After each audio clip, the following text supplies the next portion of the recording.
Hello everyone. आज हम discuss करेंगे जीआरसी कमेटी की मिनट्स को, जो एक मीटिंग हुई थी 22 अप्रैल 2024 में।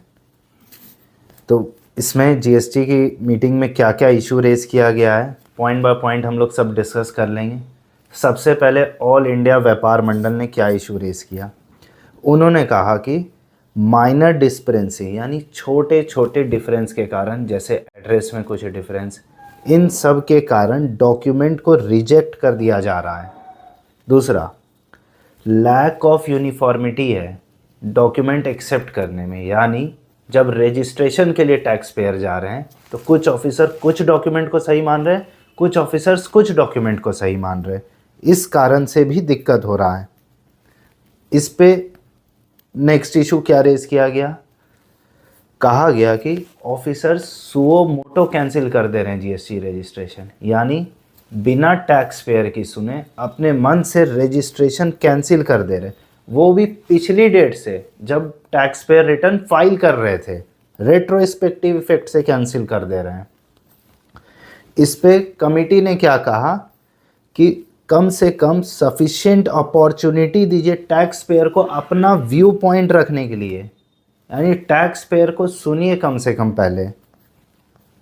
उसके बाद कॉन्फेडरेशन ऑफ इंडियन इंडस्ट्रीज़ ने कुछ पॉइंट रेस किए कि डिमांड कंफर्म हो जा रहा है without considering reply from the tax payer, यानी ऑफिसर्स डिमांड कंफर्म कर दे रहे हैं, उसमें जो रिप्लाई दिया गया है उसको कंसिडर नहीं कर रहे हैं और इग्नोर कर दे रहे हैं क्लैरिफिकेशंस इशूड बाय सीबीआईसी।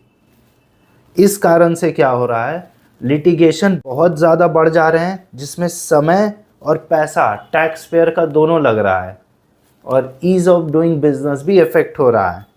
अब टैक्स पेयर को बहुत ज़्यादा हार्डशिप सहनी पड़ती है और कैश फ्लो भी इफ़ेक्ट हो जाता है। इन सब प्रॉब्लम को देखते हुए काउंसिल ने कहा कि सबमिशन ऑफ द नोटिसी, यानी जो रिप्लाई दे रहे हैं उनको भी कंसिडर किया जाए। दूसरा, अगर गलत ऑर्डर गलती से पास हो गया है तो जब टैक्स पेयर अपील में जाए तो उस ऑर्डर को हटा दिया जाए।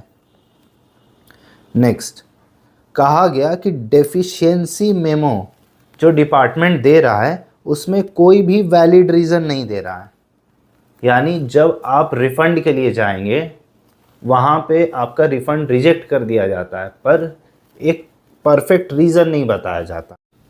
अब एक बड़ा इशू पे जीआरसी कमेटी ने कमेंट किया।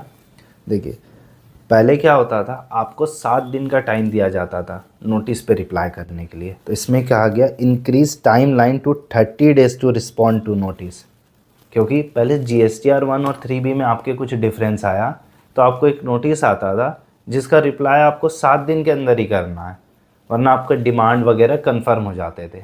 इस कारण से बहुत इशू होता था।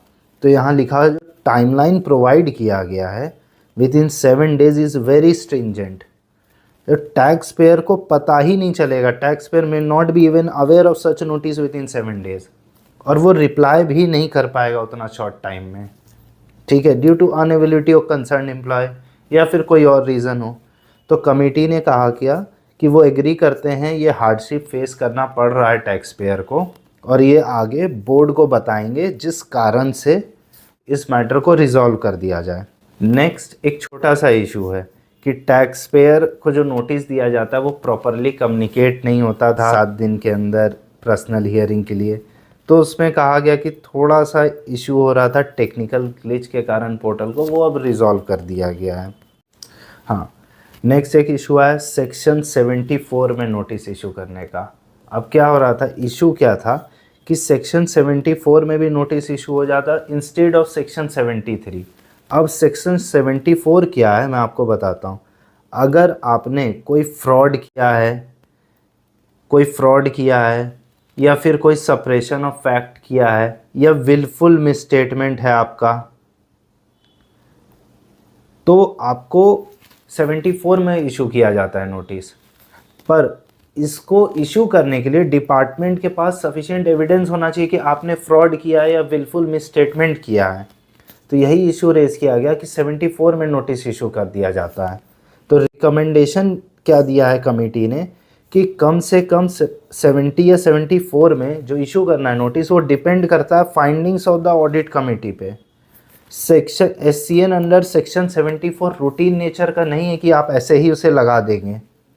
सिर्फ only in cases where fraud और विलफुल मिसस्टेटमेंट या सपरेशन ऑफ फैक्ट नोटिस किया गया है। ये कोई रूटीन नेचर का सेक्शन नहीं कि आप तुरंत लगा के नोटिस दे दें। अब नेक्स्ट बड़ा इशू है delay in grant of registration, यानी आपको रजिस्ट्रेशन डिनाई कर दिया जाता है या डिले कर दिया जाता है without opportunity of being heard, यानी बिना आपकी सुने। तो कमेटी ने कहा है कि स्पेसिफिक टाइमलाइन फिक्स की गई है रजिस्ट्रेशन के लिए, जैसे कि 30 दिन। अगर उसमें रजिस्ट्रेशन नहीं होता है या डिपार्टमेंट की तरफ से डिले होता है तो आपको रजिस्ट्रेशन ऑटोमेटिकली मिल जाता है। उसके बाद एक नया इशू है और बड़ा इशू ये है कि रिलेवेंट डेट क्या है इंटरेस्ट कैलकुलेट करने का, अगर आपने ITC गलती से क्लेम कर लिया है तो यहाँ कमेटी ने कहा है कि relevant date calculation of interest के लिए date of utilisation of wrong ITC है। यानी अगर आपने गलती से क्लेम कर लिया तो इंटरेस्ट नहीं देना है, जिस दिन से आपने रॉन्गली यूटिलाइज कर लिया उसे, उस दिन से आपका इंटरेस्ट कैलकुलेट होगा। अब एक कंक्लूडिंग रिमार्क जो दिया गया, ये बहुत ही इंपॉर्टेंट कंक्लूडिंग रिमार्क है, जिसमें कहा गया कि tax payer having turnover more than 5 crore उनको मैंडेटरीली इशू करना ई इनवॉइस, और कोई भी मेथड यूज़ ना करे इनवॉइस इशू करने के लिए। और ये मैटर बहुत सीरियसली लिया जा रहा है बोर्ड के द्वारा। तो ये एक कंक्लूडिंग और बहुत इंपॉर्टेंट रिमार्क था रिगार्डिंग ई इनवॉइस, ये ध्यान रखना है हम लोगों को। Thank you very much for watching video. I really appreciate your time.